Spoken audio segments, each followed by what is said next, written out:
ప్రియులారా, ఈరోజు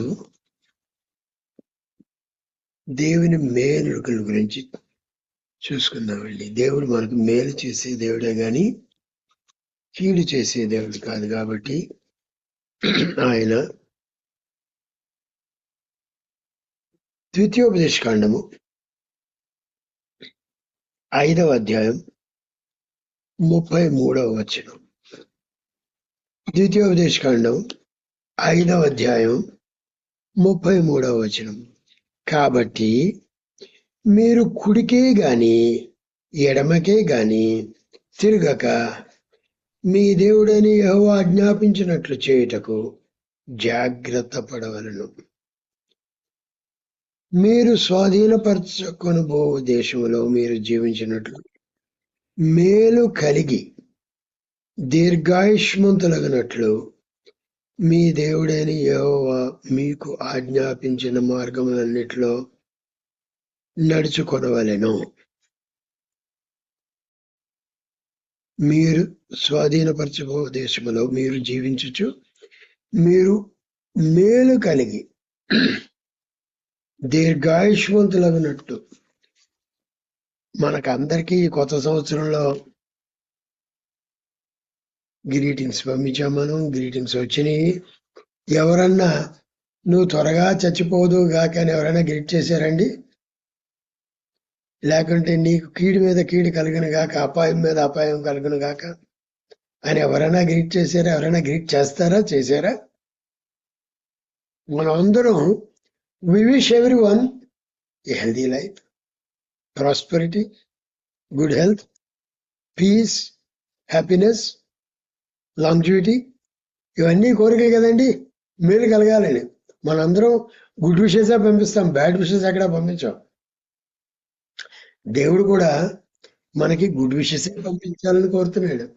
కాబట్టి నీకు మేలు కలిగేటట్టు నీకు అడ్వైజ్ ఇస్తానంటున్నాడు. ఏం చెప్తున్నాడండి? మీరు ఆయన మార్గమును కుడికి గాని ఎడమకు గాని తిరగకూడదన్నాడు. కాబట్టి మీరు గాని తిరగక మీ దేవుడని ఆజ్ఞాపించినట్లు చేయుటకు జాగ్రత్త పడవలను. వి షుడ్ నాట్ డివియేట్ ఇటు గాని ఇటు గాని, స్ట్రైట్ గా. అంటే ఆయన మార్గం సరళం, ఎలా చెప్తే ఆయన అలా వెళ్ళాలి, డివియేట్ అవ్వకూడదు. వెనకో స్వరం అనిపిస్తుంది. ఒకవేళ మార్గం రైట్కి తిరగాలన్నా లెఫ్ట్కి తిరగాలన్నా యెషయా 30వ అధ్యాయం 21వ వచనంలో చెప్తాడు. నువ్వు ఒకవేళ కుడికి ఎడమకి తిరగాలంటే ఒక స్వరం నీ వెనుక అనిపిస్తుందట. ఆ గైడెన్స్ ప్రకారమే తిరగాలి. లేకుంటే మనకి కుడికి కానీ ఎడమకి కానీ తిరగడానికి పర్మిషన్ లేదు. యెషయా 30:21. మీరు తట్టైనను ఎడమ తట్టైనను తిరిగినను ఇదే త్రోవ దీనిలో నడువుడి అని నీ వెనక నుండి ఒక శబ్దము నీ చెవులకు వినబడును. అంటే నీ పాతే లెఫ్ట్ కి తిరుగుద్ది, లేకుంటే రైట్ కి తిరుగుద్ది. ఆటోమేటిక్ దేవుని స్వరం వినిపిస్తుందట. నీ వెనుక నుంచి ఒక శబ్దము నీ చెవులకు వినబడును. చూడండి, ఇక ఒకవేళ మనం తప్పు చేస్తే గూగుల్ మ్యాప్ చెప్పేటట్టు, ఓ ఇక్కడైతే ఒక్కోసారి అనిస్తుంది, ఒక్కోసారి అనిపించేది. అబ్రాడ్ అయితే ఇది వరకు నేను వినేవాడిని, oh you overshot, rerouting. నువ్వు దారి తప్పావు, ముందుకు వెళ్ళిపోయావు, సరే ఇంకో దారిలో తీసుకెళ్తా. There may be traffic jam or an accident. అప్పుడు గూగుల్ మ్యాప్ చెప్పద్ది, there is an accident, we're rerouting you అని చెప్పి ఆ కంట్రీ రోడ్స్ నుంచి తీసుకెళ్తుందండి. మళ్ళా యాక్సిడెంట్ ఎక్కడ అయిపోయి ట్రాఫిక్ జామ్ ఎక్కడ క్లియర్ అయిపోతుందో అక్కడికి మళ్ళా జాయిన్ అవుతుంది. ఆ విధంగా మనం దేవుని డైరెక్షన్స్ వింటుంటే మనం ఎక్కడ టైం వేస్ట్ అవుదండి. మన ట్రాఫిక్ జామ్లో ఇరుక్కుపోయి గంటలు అలా ఉండిపోం. ఒకసారి పాల్ గారి ఇంట్లో మీటింగ్ జరుగుతున్నప్పుడు ఆయన బర్త్డే రోజున బ్రదర్ ఆనర్స్ చదివిన వాళ్ళ కారు ఇక్కడ ఆ ట్రాఫిక్ జామ్ లో ఇరుక్కుపోయింది. 1.5 గంటలో 2 గంటలు అక్కడే వేర్ దే ఆర్ అక్కడే ఉండిపోయారు. తర్వాత కూడా ఎవరో చెప్తే విన్నారు. తర్వాత చూస్తే గూగుల్ మ్యాప్ చూపించిందట, కొంచెం ముందుకెళ్ళి లెఫ్ట్ తిరిగితే ట్రాఫిక్ క్లియర్ అయిపోయింది. అంతా మళ్ళీ త్వరగా ఫాస్ట్గా వచ్చేసారు. అలా ఉంటుంది. దేవుడు మనకి పాతకాలంలో గూగుల్ మ్యాప్స్ ఎక్కడేయండి, పాతకాలంలో ఇటువంటి డైరెక్షన్స్ ఎక్కడే. ఇప్పుడైతే గూగుల్ మ్యాప్స్ చెప్తాయి. ఆర్టిఫిషియల్ ఇంటెలిజెన్స్ వచ్చేసింది. శాటిలైట్ నుంచి చెప్పొద్ది, ఆ పలానా హార్డ్వేర్ షాప్ పక్క నుంచి లెఫ్ట్కి తీసుకో, లేకుంటే పలానా హాస్పిటల్ దగ్గర రైట్కి తీసుకో, లేకుంటే పెట్రోల్ పంప్ దగ్గర లెఫ్ట్కి తీసుకో, క్లియర్గా చెప్పొద్దండి. దేవుని స్వరం కూడా మనకు మేలు కలిగేటట్టు, టైం వేస్ట్ అవ్వకుండా, ట్రాఫిక్ జామ్లో గంటలు గంటలు ఉండిపోకుండా మనం అదే ఉన్న చోటే గానిగెద్దులా గిరగిరా గిరగిరా గిరగిరా తిరిగి మనం టైం వేస్ట్ చేసుకోకుండా God will give us the direction, మేలు కలిగేటట్టు. 5వ అధ్యాయం అది ద్వితీయోపదేశకాండం 5:29 కూడా చూడండి లాస్ట్ లో. వారికిని వారి సంతానమునకును నిత్యము క్షేమము కలుగునట్లు వారు నా యందు భయభక్తులు కలిగి నా ఆజ్ఞలన్నిటినీ అనుసరించు మనస్సు వారికి ఉండిన మేలు. చూసారా, నా ఆజ్ఞలన్నిటినీ అనుసరించు మనసు వారికి ఉండిన మేలు. ఎందుకంటే that will do them good. మనం ఇప్పుడు ఆయన ఆజ్ఞలు అనుసరించి నడుస్తుంటే మనకు మేలు జరుగుద్ది, టైం వేస్ట్ అవ్వదు, బ్లెస్సింగ్ వేస్ట్ అవ్వదు.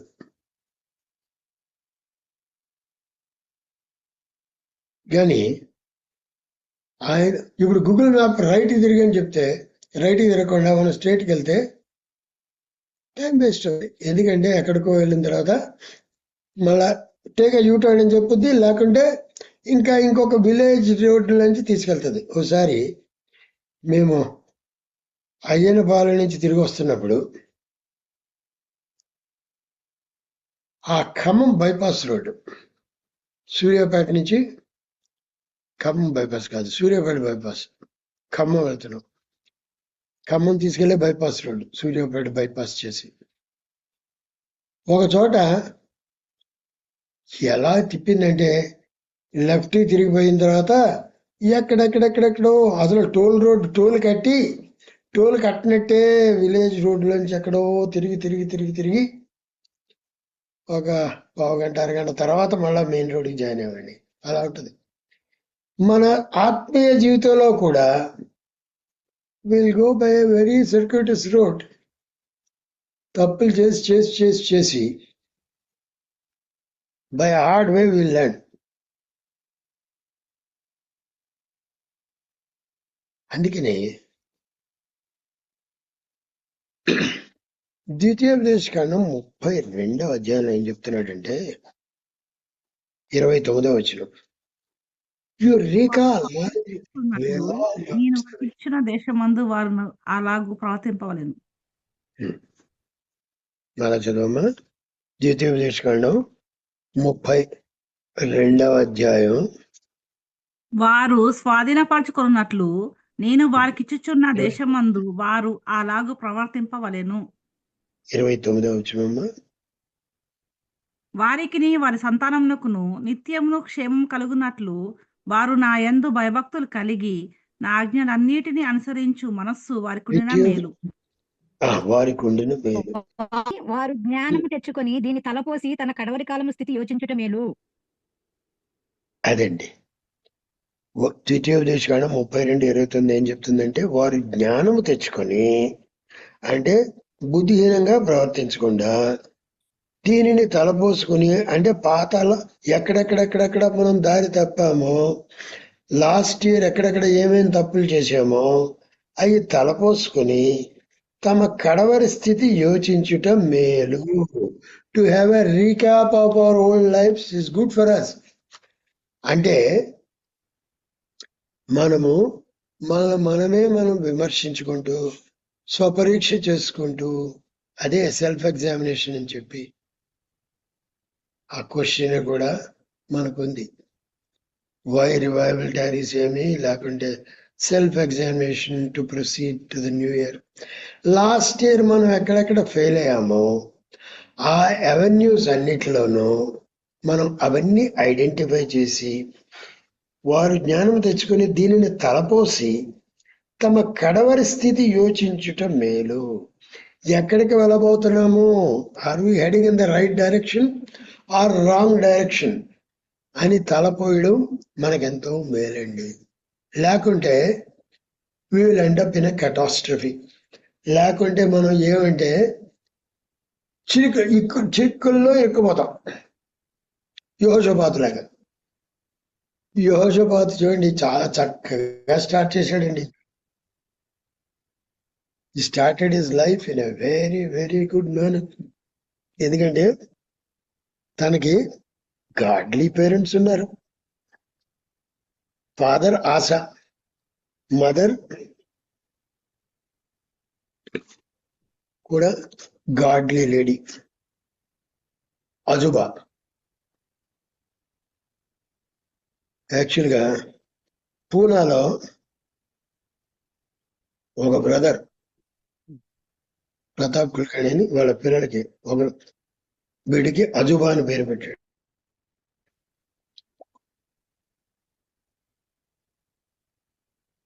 ఫాదర్ ఆసా, చాలా సింపుల్ స్పెల్లింగ్, ఏఎస్ఏ, ఆసా, 2 ఎస్ మధ్యలో ఒక ఎస్, ఆసా.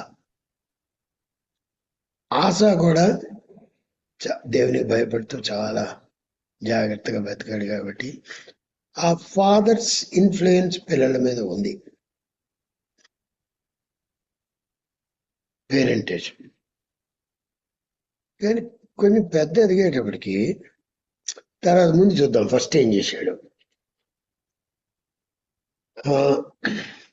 2వ దినవృత్తాంతములు 20వ అధ్యాయం 32, 33 చదవండి. అతడు 2వ దినవృత్తాంతములు అతడు 20వ అధ్యాయం 32, 2వ దినవృత్తాంతములు 20వ అధ్యాయం 32, 33. అతడు యెహోవా దృష్టికి యథార్థంగా ప్రవర్తించి తన తండ్రి అయిన ఆశా మార్గమునందు నడుచుచు దానిలో నుండి తొలగిపోకుండెను. అయితే అప్పటికింకను జనులు తమ పితరుల దేవుని వెదుకుటకు తమ హృదయములను స్థిరపరచుకొనలేదు, అతడు ఉన్నత స్థలములను తీసివేయలేదు. చూడండి, ఫస్ట్ పార్ట్ ఎంత బాగుంది, వినసొంపుగా ఉంది.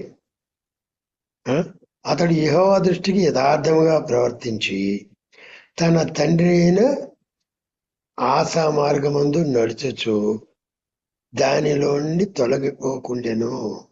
32వ వచనంతో ఆపేస్తే తన స్కోరు 100% అండి. నెక్స్ట్ టైంకి వెళ్తే తన గ్రాఫ్ కిందకి పడిపోయిందండి. సన్సెక్స్ పైకి వెళ్తా ఉంటుంది, కిందకి పడతా ఉంటుంది. అలాగా సెకండ్ పార్ట్ చూడండి 33లో. అయితే అప్పటికింకను జనులు తమ పితరుల దేవుని వెదుకుటకు తమ హృదయములను స్థిరపరచుకొనలేదు, అతడు ఉన్నత స్థలములను తీసివేయలేదు. అదండి, ఉన్నత స్థలాలు తీసి పడేస్తే అంటే ఈ బొమ్మలు అన్ని చెక్కి పడేస్తే ప్రాబ్లం ఉండేది కాదు, చేయలేదు. దానివల్ల వాళ్ళు విగ్రహ పూజ ఇంక చేస్తానే ఉన్నారు. విగ్రహ పూజ దేవునికి అసహ్యం. That's the one he abhors. అందుకని తన ప్రజలు, తనేమో దేవునికి ఇష్టడుగా నడుస్తున్నాడు, కానీ తన ప్రజలు మాత్రం తమ పితరుల దేవుని వెతుకుటకు తన హృదయములను స్థిరపరచుకోలేదు. చూసారా, 20:20లో ఏం చేద్దాం, మీ దేవుడైన యెహోవాను నమ్ముకొనుడి, అప్పుడు మీరు స్థిరపరచబడుదురు అని రాజు చెప్పాడు. అయినా వాళ్ళు స్థిరపరచుకోలేదు. ఆయన ప్రవక్తలను నమ్ముకొనుడి, అప్పుడు మీరు కృతార్థులగుదురని చెప్పాడు. ఇది వాళ్ళు రిజిస్టర్ చేసుకోలేదండి, తన మాదిరి అనుకరించలేదు. తను చేసిన తప్పులు ఏమిటంటే, చాలా మంది ఈ రోజుల్లో బిలీవర్స్ కూడా చేసే తప్పులే. పెళ్ళి వచ్చేటప్పటికి ఏం చూస్తారండి? స్టేటస్. డిగ్రీ ఉందా లేదా, చదువు ఉందా లేదా, ఇంకా డబ్బులు ఉన్నాయా లేదా, రిచ్చా పూరా.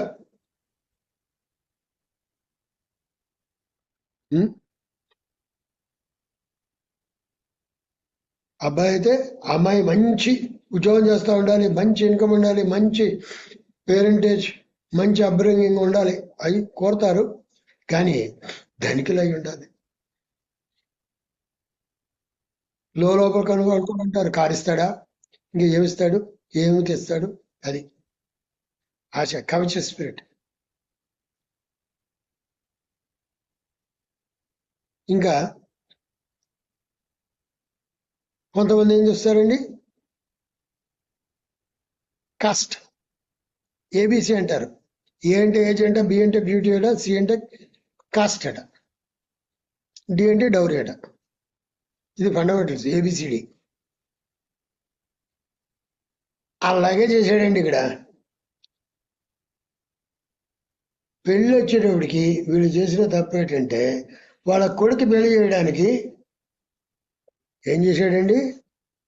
ఒక దెయ్యాన్ని ఎన్నుకున్నాడండి. ఆ తల్లి అని ఎన్నుకున్నాడు. ఆ తల్లి అంత పనికి వాళ్ళలో మీకు తెలుసు, బైబిల్ చదివిన వాళ్ళకి. The most wretched and miserable queen, wicked most, wickedness లో ఆరితేరినటువంటిది. 70 మంది రాజకుమారులందరినీ చంపి చేసి తన క్వీన్ అయిపోయింది,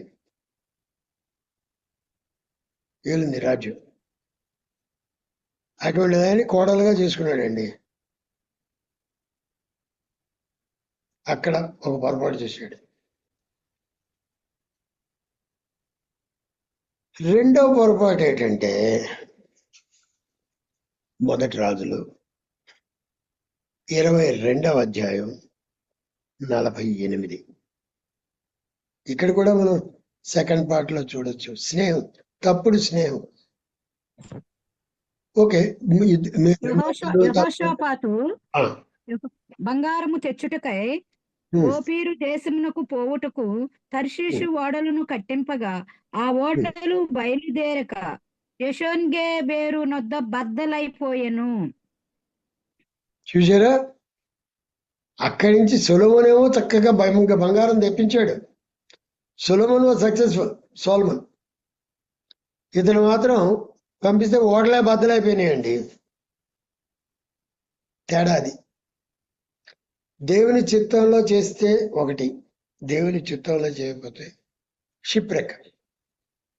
చూసారా? Wrong associations.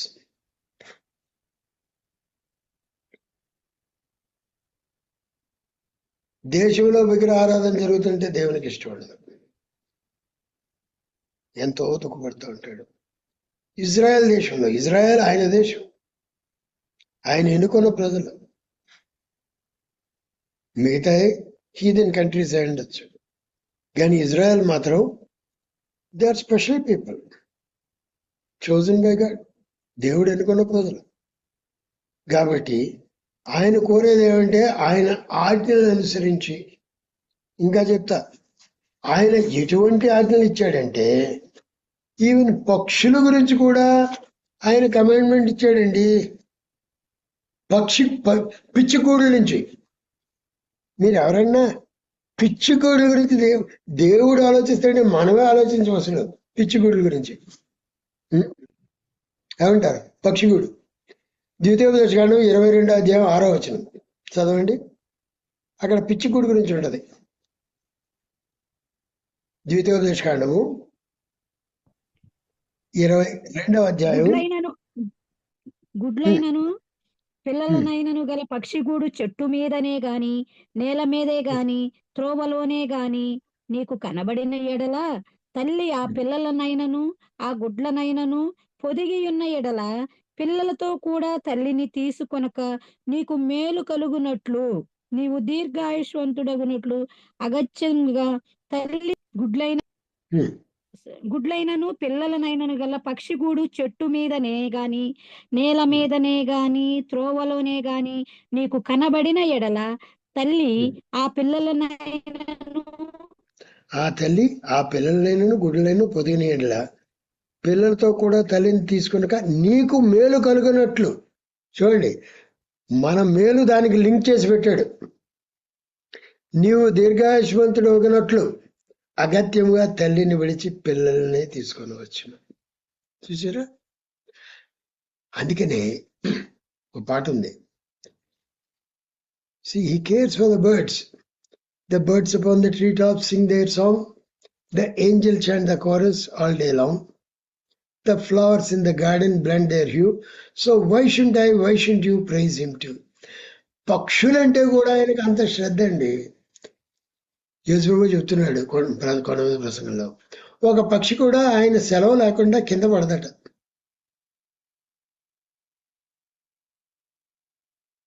ఇంకా మత్తయి 6వ అధ్యాయం కూడా చెప్తాడు, నువ్వెందుకు దేవుడి గురించి చింతిస్తావు? ఈవెన్ సోలమన్ వాజ్ నాట్, ధనికుడైన సొలొమోను కూడా ఆ విధంగా అలంకరించబడలేదు. గడ్డిని అలంకరిస్తున్నాడు దేవుడు. ఆకాశ పక్షులను చూడండి, అవి విత్తవు కోయవు, అయినను మీ పరలోకపు తండ్రి వాటిని పోషించట్లేదా? చూడరా, పరలోకపు తండ్రికి పక్షులంటే కూడా ఎంత కనికరం, ఎంత కన్సర్న్ అండి. పక్షులంటే కూడా ఎంత కన్సర్న్. ఆయన 29వ వచనం 28, అడవి పువ్వులు ఎలాగూ ఎదుగుచున్నావో ఆలోచించుడి, అవి కష్టపడవు ఉడకవు, అయినను తమ సమస్త వైభవంతో కూడా సొలొమోను సైతము వీటిలో ఒకదాని వలె అలంకరింపడలేదు. ఇంకా ఈ పక్షులు కూడా 26వ వచనం, ఆకాశ పక్షులను చూడండి, అవి విత్తవు కోయవు, కొట్లలో కూర్చుకొను, అయినను మీ పరలోకపు తండ్రి వాటిని పోషించున్నాడు, మీరు వాటికంటే బహుశ్రేష్ఠులు కారా? చూడరా, మనం సృష్టి చూస్తుంటే ప్రభువు he cares for the birds, he cares for the grass. గడ్డిని గురించి కూడా ఆయన శ్రద్ధ కలిగి ఉన్నాడండి. మన తల వెంట్రుకల గురించి కూడా శ్రద్ధ కలిగి ఉన్నాడండి. ఆయన పర్మిషన్ లేకుండా ఒక్కడు కూడా కింద పడదట. చూసారా? ద్వితీయోపదేశకాండం 10:13 చూడండి. పూర్ణ హృదయంతో వెంబడించాలని చెప్తున్నాడు. పూర్ణ హృదయంతో. ద్వితీయోపదేశకాండం 13. నీ మేలు కొరకు నేడు నేను నీకు ఆజ్ఞాపించు యెహోవా ఆజ్ఞలను కట్టడలను అనుసరించి నడుచుకొందునను మాట కాక నీ దేవుడైన యెహోవా నిన్ను మరి ఏమి అడుగుచున్నాడు? చూడండి, వాట్ ఈస్ ఆస్కింగ్ యు? నీ మేలు కొరకు, నీకు మేలు జరిగేటట్టు నేను నీకు ఆజ్ఞాపించి యెహోవా ఆజ్ఞలను కట్టడలను అనుసరించి నడుచుకొనొచ్చు అనుమాట తప్ప దేవుడైన యెహోవా మరి ఏమి అడుగుచున్నాడు? What else he is asking? చూసారా? ఇంత సింపుల్ అండి. జస్ట్ ఆజ్ఞలు పాటించుకుంటున్నాడు. ఆదాముకి అవ్వకి ఇచ్చిన ఆజ్ఞ 10 ఆజ్ఞలు లేవండి. అప్పుడు 10 కమాండ్మెంట్స్ లేవు. ఆయన ఇచ్చిన ఆజ్ఞ ఏమిటండి? ఒకే ఆజ్ఞ, నువ్వు అన్ని చెట్ల పళ్ళు తినొచ్చు హాయిగా, ఈ ఒక్క చెట్టు పండు తినొద్దన్నాడు. మంచి చెడులు చెప్పే చెట్టు పళ్ళు తినొద్దు, ట్రీ ఆఫ్ నాలెడ్జ్ తినొద్దు అన్నాడు. సైతాన్ చెప్పేది నువ్వు అదే తినాలి, నువ్వు దేవుళ్ళలాగా అయిపోతావు. చూడండి టెంప్టేషన్ ఎలా ఎరబడుతుంది. నీకు మేలు కలుగుద్ది, నువ్వు దేవుడు అయిపోతావు, దేవుళ్ళలాగా అయిపోతావు. అది నువ్వు నాలాగా పడిపోతావు అని చెప్పడం లేదు. నేను పరలోకంలో ఉండేదాన్ని, నేను పడిపోయాను, అటువంటి పడి తిని అటువంటి పని చేసే అని చెప్పడం లే. అది అబద్ధం చెప్పదు, అది నిజం చెప్పదు, ఎప్పుడు అబద్ధాలే. దేవుడు ఇలా చెప్పాడా? ఎందుకు చెప్పాడో తెలుసా? గాసిప్ అంటే ఇదేనండి.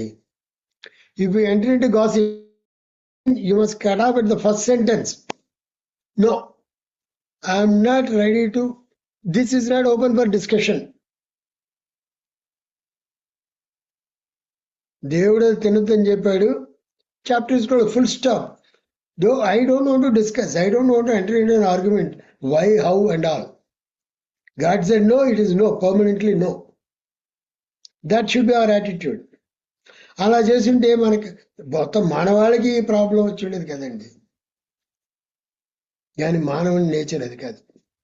ఎప్పుడు ఇంక్విజిటివ్ వద్దన్న పనే చేస్తాడు, ఫర్బిడెన్ థింగే చేస్తాడు. అది మన బ్లడ్ లో ఫ్లో అవుతుంది, ఇంక్విజిటివ్నెస్. చిన్నపిల్లడికి ఈ స్కిట్లు కూడా చాలా సార్లు స్కిట్లు వేస్తూ ఉంటారు. ఎక్కడో ఏదో ఊరు వెళ్ళిపోతూ, ఈ నువ్వు అన్నీ తినొచ్చు కానీ, ఫ్రిడ్జ్లోనే అన్నీ తినొచ్చు కానీ ఈ బాక్స్లోనది మాత్రం ఓపెన్ చేద్దంటే అది ఏముంది ఆ బాక్స్లో అని చెప్పి నెమ్మదిగా బాక్స్ ఓపెన్ చేస్తే దాంట్లో మోస్ బయటకు వచ్చేస్తుంది. స్కిట్లు చూసేవాళ్ళగా. ఎందుకంటే ఏది వద్దంటారో ఏది చేయొద్దంటారో అది చేయడంలో బహు సంతోషం. పతనం అయిపోయిన మానవుని నేచర్ అది. చేయమన్నది చేయరు. ఒకే ఆజ్ఞ అండి, 10 ఆజ్ఞలు లేవు, ఒక్క ఆజ్ఞ పాటించలేకపోయారు.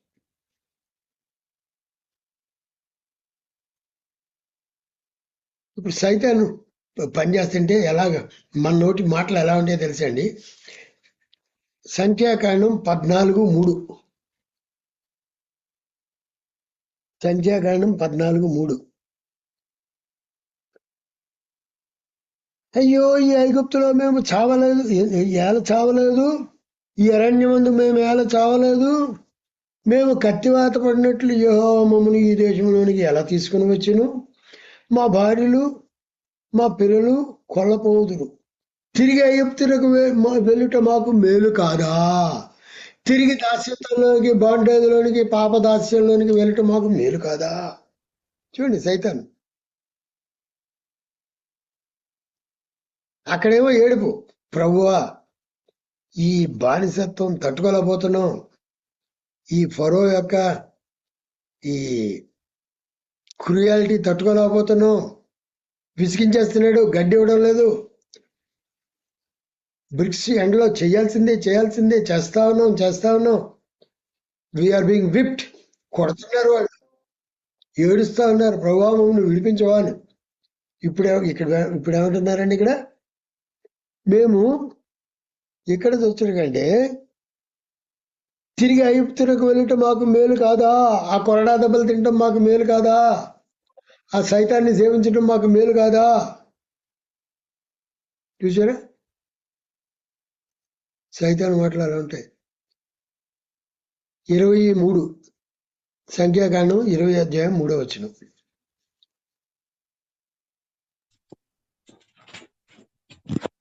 జనులు మోషేతో వాదించుచు, అయ్యో మా సహోదరులు యెహోవా ఎదుట చనిపోయినప్పుడు మేమును చనిపోయిన ఎడల ఎంతో మేలు. చూడండి, వాళ్ళకి దాహం వేస్తుంది, నీళ్ళు లేవట, సనుగుడు గొనుగుడు. ఏమంటున్నారు? మేమును చనిపోయిన ఎంత మేలు, ఎంతసేపు చావు చస్తే బాగుండు.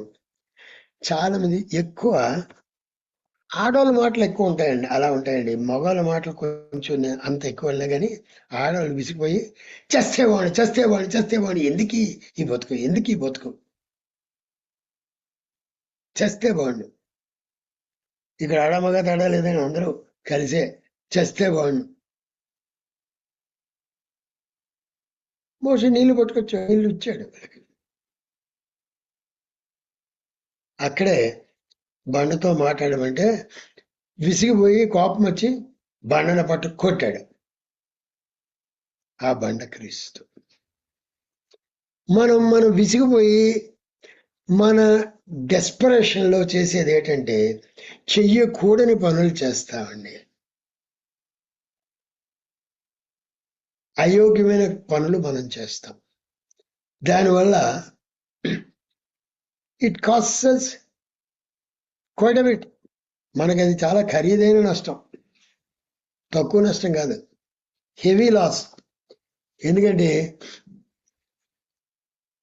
ఇలాగ దేవుని మాట చెప్పున చేయక బండతో మాట్లాడమని చెప్పి 8వ వచనంలో చెప్తే, సంఖ్యాకాండం 28వ వచనంలో నీవు బండతో మాట్లాడము అది నీళ్ళు ఇచ్చును. ఏం చెప్తున్నాడు 10వ వచనం? ద్రోహులారా మేము వినుడి, మేము ఈ బండ నుంచి మీకు నీళ్లు రప్పించవాలనా అని. అప్పుడు మోషే తన చెయ్యి ఎత్తి 2 మార్లు తన కర్రతో ఆ బండను కొట్టగా నీళ్లు సమృద్ధిగా ప్రవహించెను, సమాజమును పశువులను త్రాగెను. చూసారా? సమాజము పశువులు తాగే ఆ బండ నీళ్లు భలే తీయగా ఉంటాయండి. నేను టేస్ట్ చేశాను ఆ బండ నీళ్లు, ఆ బండలో నుంచి వచ్చిన నీళ్లు. ఇజ్రాయెల్ టూర్లో పెట్రా కేవ్స్ దగ్గర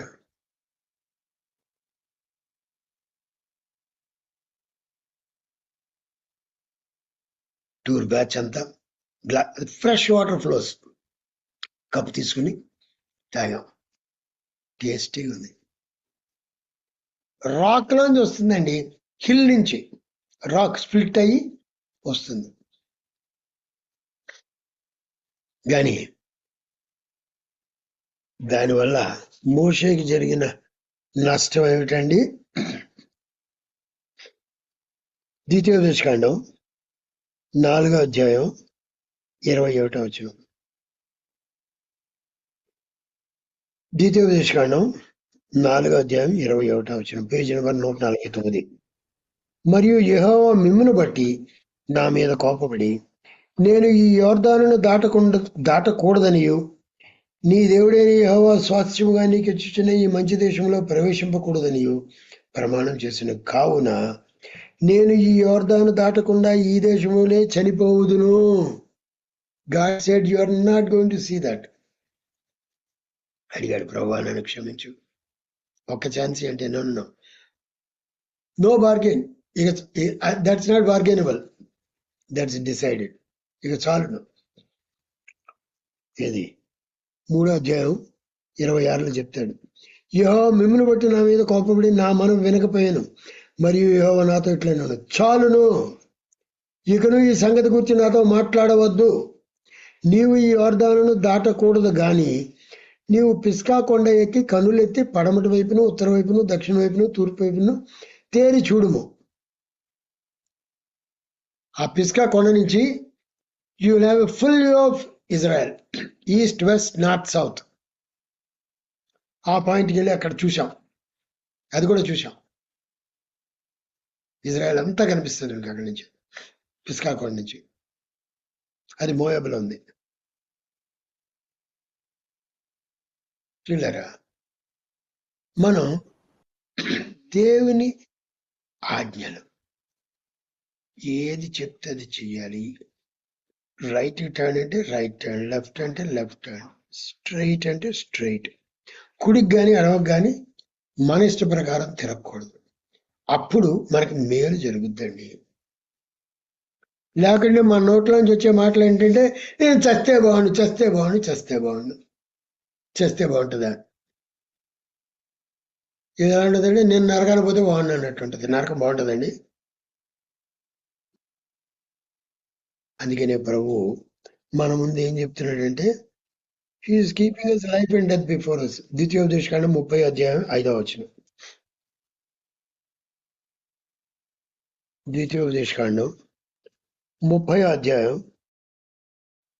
చూడుము, నేడు నేను జీవమును నేను మరణమును కీడును నీ ఎదుట ఉంచుతాను. నేడు నేను, today I'm keeping before you, జీవము మేలు, మరణము కీడు. చూజ్ అంటున్నాడు. నీవు బ్రతికి విస్తరించినట్లుగా నీ దేవుడైన యెహోవాను ప్రేమించి ఆయన మార్గం మీద నడుచుకొని ఆయన కట్టడలను ఆజ్ఞలను విధులను అనుసరించుడని నేను నీకు ఆజ్ఞాపించుచున్నాను. జీవము మేలును. హీస్ కీపింగ్ బిఫోర్ us జీవం, లైఫ్ అండ్ మేలు, బ్లెస్సింగ్, మంచిది. He's keeping before us blessing and curse, life and death. జీవము మరణం ఉంచుతున్నాడు, మేలు కీడు ఉంచుతున్నాడు.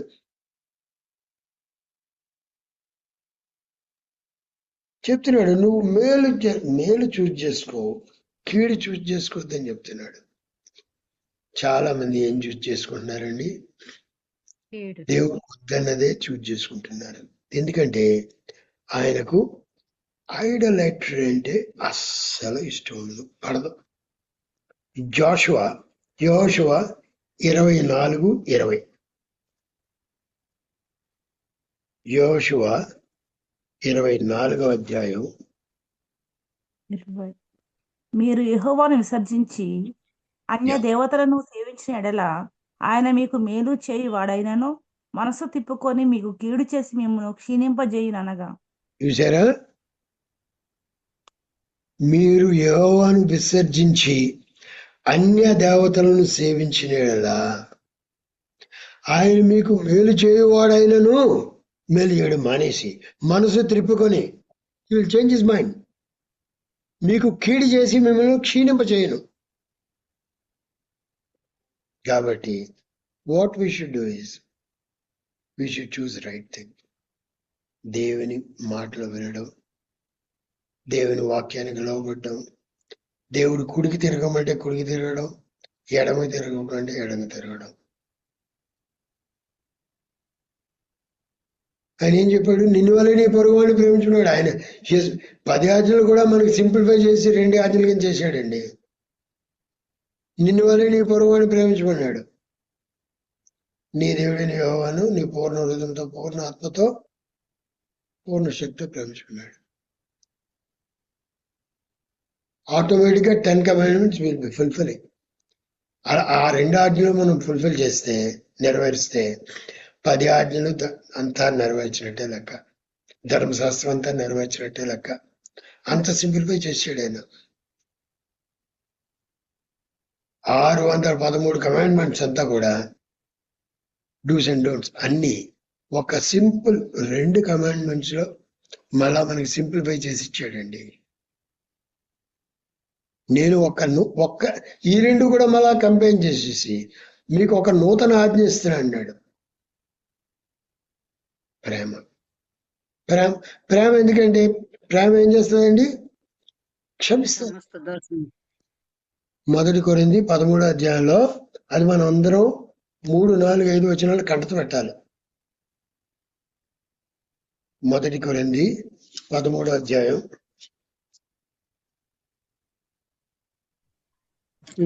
బై హార్ట్ 53 లాగా ఇది కూడా మనం కంటత నేర్చుకోవాలి.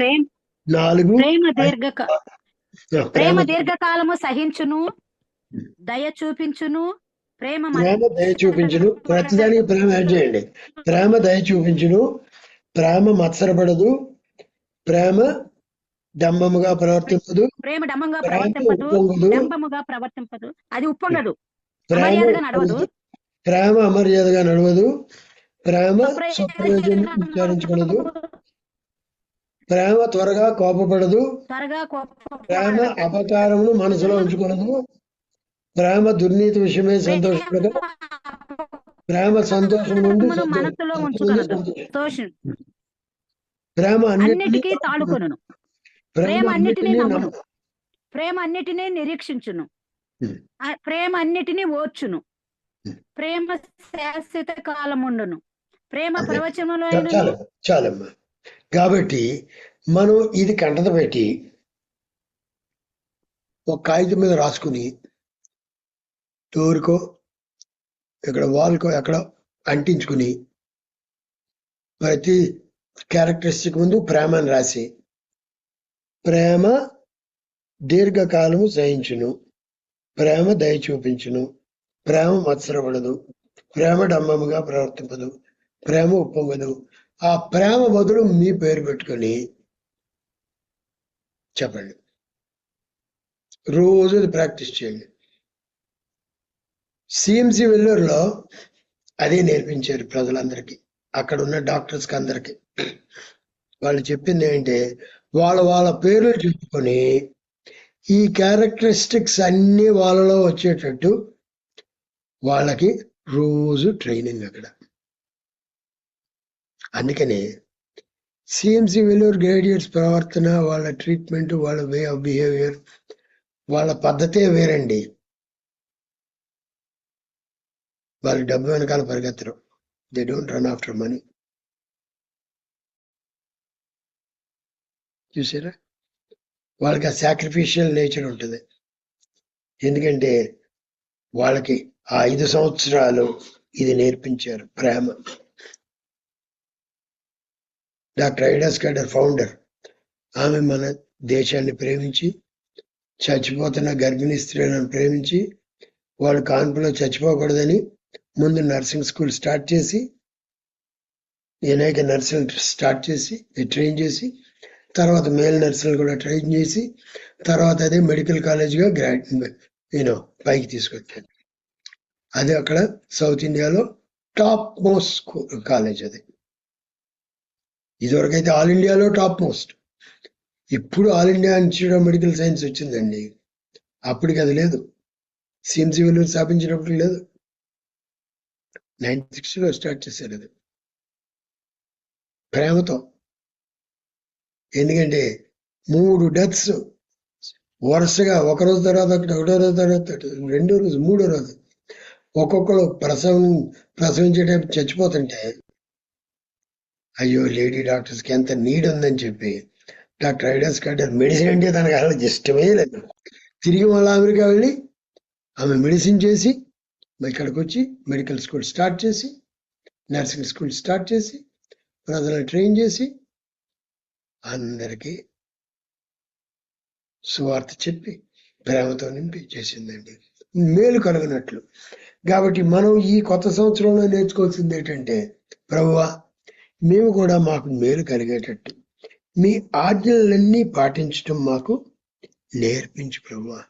ఈవెన్ అత్తగారికి కోడలికి ఉండే రిలేషన్ చూడండి. రూత్ చాప్టర్ 3 verse 1 నగము ఏం చెప్తుందో, నీకు మేలు కలుగునట్లు. చదవండిమా. రూత్ గ్రంథం 3వ అధ్యాయం 1వ వచనం. తనకేమంటే యాక్చువల్గా తన కొడుకు చచ్చిపోయిన తర్వాత తనకి రూత్తో సంబంధం లేదు. రూత్ అన్యురాలు, మోయాబీయురాలు. ఎప్పుడైతే రూత్ ఒక తీర్మానం చేసిందో, నీ ప్రజలే నా ప్రజలు, నీ దేవుడే నా దేవుడు, నువ్వు నివసించోట నేను నివసిస్తాను, నువ్వు చనిపోయే చోట నేను చనిపోతాను, నువ్వు పాతి పెట్టబడే చోట నేను పాతి పెట్టబడతాను. ఏమిటండి ఎటువంటి స్టేట్మెంట్ ఆఫ్ ఫెయిత్ అండి. మరణము తప్ప నిన్ను నన్ను ఏది వేరుపరచదని చెప్పి స్టేట్మెంట్ ఆఫ్ ఫెయిత్ ఇచ్చేసింది. మరణం తప్ప, డెత్ తప్ప నిన్ను నన్ను ఏది వేరు చేయదు. చచ్చిపోయే వరకు నేను నిన్నే వెంబడిస్తానని చెప్పి తీర్మానం చేసింది. దేవుడు అది ఆనర్ చేశాడండి. యేసు ప్రభు ఆనర్ చేశాడు. కిన్స్మెన్ రిడీమర్ బోయజ్ వచ్చాడు తన లైఫ్ లోకి. చివరికి ఆ జీనియాలజీలో యేసు ప్రభు ఈ లోకంలోకి వచ్చాడు. ఆమె అత్తయ్యని నయోమి, నా కుమారి నీకు మేలు కలిగినట్లు నేను నీకొక విశ్రాంతి విచారింపవలసిన దానను కదా. ఇది కూతురు తల్లి కాదండి, ఒక కూతురులాగా చూసుకుంటుంది నయోమి కోడల్ని. ఇలా ఉండాలండి ఇన్లాస్తో రిలేషన్. అత్తయ్యని నయోమి, నా కుమారి నీకు మేలు కలుగునట్లు నేను నీకు ఒక విశ్రాంతి విచారింపవలసినది కదా. ప్రార్థనా పరురాలు. చివరికి బోయస్తో తనకి మ్యారేజ్ అయింది. ఇంకా ఆఖరిగా 1 సమూయేలు 14వ అధ్యాయం 4వ వచనం. 1 సమూయేలు 1 శామ్యూయల్ 19వ అధ్యాయం. దావీదు ఆంజేయులని చంపేయాలని సౌలు తరుముతుంటే జోనతాన్ ఏం చెప్తున్నాడు చూడండి, ఏ విధంగా దావీదు గురించి మాట్లాడుతున్నాడు. 4వ వచనం. మొదటి సమయం పేజీ నెంబర్ 240. యోనాతాను తన తండ్రి అయిన సౌలుతో దావీదును గూర్చి దయగా మాట్లాడి, నీ సేవకుడైన దావీదు నీ విషయంలో ఏ తప్పిదమును చేసినవాడు కాక బహు మేలు చేసిన గనుక రాజా, నీవు అతని విషయంలో ఏ పాపము చేయకుందువు గాక. చూడండి, కొడుకిస్తున్న కౌన్సిల్ తండ్రికి. దావీదు తన ప్రాణం తెగించి గొల్యాతుని చంపాడు, నీకు ఏం హాని చేయలే, నీకు మేలే చేశాడు. నువ్వు తనకి ఎందుకు కీడు చేస్తావు? తన ప్రాణం ఎందుకు తీస్తాను అని చెప్తున్నాడు. ఇన్ఫాక్ట్ దావీదు చచ్చిపోతే యోనాతాను రాజు అవుతాడు తన తర్వాత. అది ఆలోచించలే. న్యాయం ఎటుందో అని మాట్లాడుతున్నాడు యోనాతాను. నీకు మేలు చేశాడు, మేలు చేసిన వాడికి కీడు ఎందుకు చేస్తావు? సామెతల్లో మాట ఉందండి, మేలు చేసిన వానికి కీడు చేస్తే ఏం జరుగుద్దండి? మేలు చేసిన వాళ్ళకి, చాలా మంది మేలు చేసిన వాళ్ళ మేలు మర్చిపోయి వాళ్ళకి కీడు చేయడానికి తీర్మానం చేసుకుంటారు. అది చాలా డేంజరస్. సామెతలు 17వ అధ్యాయం 13వ వచనం, మేలుకు ప్రతిగా కీడు చేయువాని ఇంట నుండి కీడు తొలగిపోదు. It never live. మేలుకు ప్రతిగా కీడు చేయువాని ఇంటి నుండి కీడు తొలగిపోదు. మీ ఇంట్లోంచి కీడు తొలగట్లేదంటే హృదయం పరీక్ష చేసుకోవాలి. ప్రభువా, నేను ఎవరికి మేలు చేసే బదులు కీడు చేశాను? 11వ వచనం కూడా, తిరుగుబాటు చేయవాడు కీడు చేయుటకే కోరును, అట్టి వాని వెంట క్రూర దూత పంపబడును. చాలా డేంజరస్ అండి. క్రూర దూత పంపబడును. కాబట్టి ఈ కొత్త సంవత్సరంలో let us be full of hope and expectation. దేవుడు మనకు మేలు చేయాలనే కోరుతున్నాడు. ఒకసారిట విల్మా రొడాల్ఫ్ అన్న ఒక బిడ్డ పుట్టుకతోటే బర్త్ డిఫెక్ట్ తో పుట్టిందండి. She was born with. కాబట్టి తను సరిగా బెల్ట్ అది లేకుండా నిలబడలేకపోయింది. She was braces.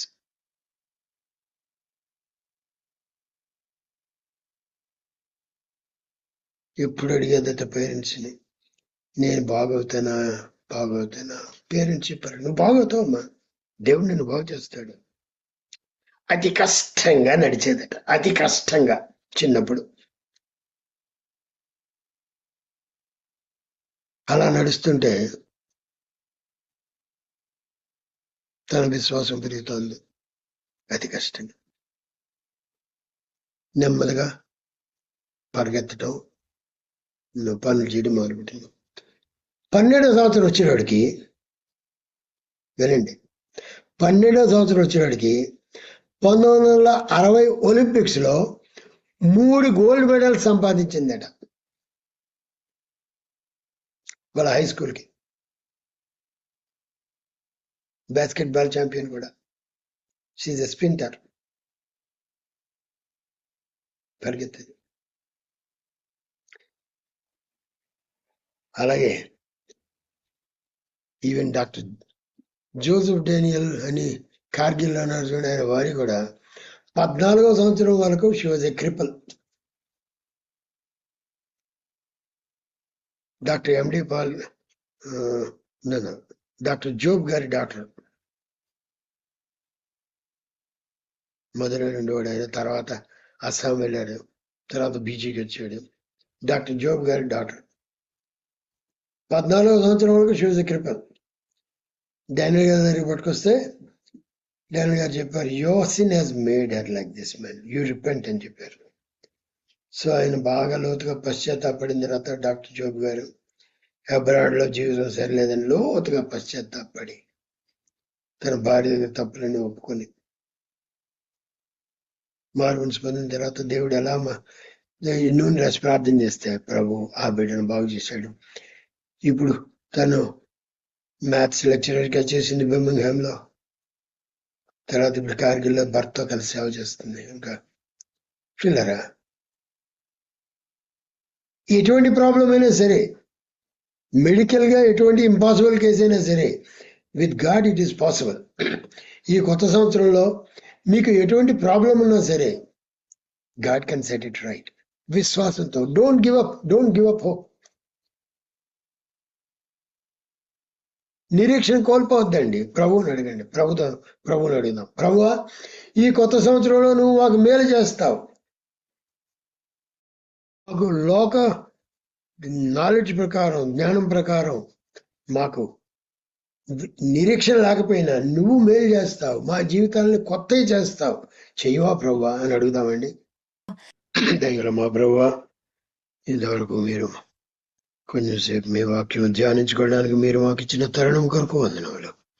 మీరు మమ్మల్ని దర్శించి ప్రభువా, మీరు మాకు అందరికీ, అన్ని గృహాల్లో అందరికీ ఇండివిజువల్ గా, కలెక్టివ్ గా, ఫ్యామిలీస్ కి, చర్చ్ కి మేలు చేయమని, చీకట్ల పారద్రోలమని, మీరు మేలు చేసేటట్టు యోగ్యముగా మేము మా ప్రవర్తన దిద్దుకోవడానికి మీరు మాకు సహాయం చేయమని అన్ని చీకట్లు వేసినామని బంధిస్తున్నాం. మీ రక్తం మా మీద ప్రోక్షించుకుంటున్నాం. అందరికీ నూతన హృదయం మీరు దయచేసి ఈ కొత్త సంవత్సరంలో మీరందరికీ మేలు చేయమని క్రీస్తు ప్రభు పరిశుద్ధ నామమున మిక్కిలి వినయముతో బ్రతిమాలి వేడుకొనుచున్నాం తండ్రి. ఆమేన్. మన తండ్రి అయిన దేవుని యొక్క ప్రేమ, కుమారుడైన యేసుక్రీస్తు యొక్క కృప, పరిశుద్ధాత్మ యొక్క అన్యోన్య సహవాసము ఇప్పుడు ఎల్లప్పుడూ మనందరికీ సదాకాలము తోడయండి. అనారోగ్యం ఉన్న బిడ్డలను స్వస్థపరిచి అందరూ నాయన నీకు ఇష్టలుగా బ్రతికేటట్టు, ఓ ప్రభువా, ఈ విల్మా రుడాల్ఫ్ లాగా నిరీక్షణ లేకపోయినప్పటికీ ఒలింపిక్ గోల్డ్ మెడలిస్ట్ గా ఎలా క్వాలిఫై అయిందో అలాగా మనం అందరం కూడా మన ఆత్మీయ జీవితాల్లో, శారీరక జీవితాల్లో ఎక్సెల్ అవడానికి ప్రభువు మనకి సహాయం చేయనుగా. ఆమేన్. మన తండ్రి అయిన దేవుని యొక్క ప్రేమ, కుమారుడైన యేసుక్రీస్తు యొక్క కృప, పరిశుద్ధాత్మ యొక్క అన్యోన్య సహవాసము ఇప్పుడు ఎల్లప్పుడు మనందరికీ సదాకాలం మనకి తోడైంది నడిపించిన కాక. ఆమేన్.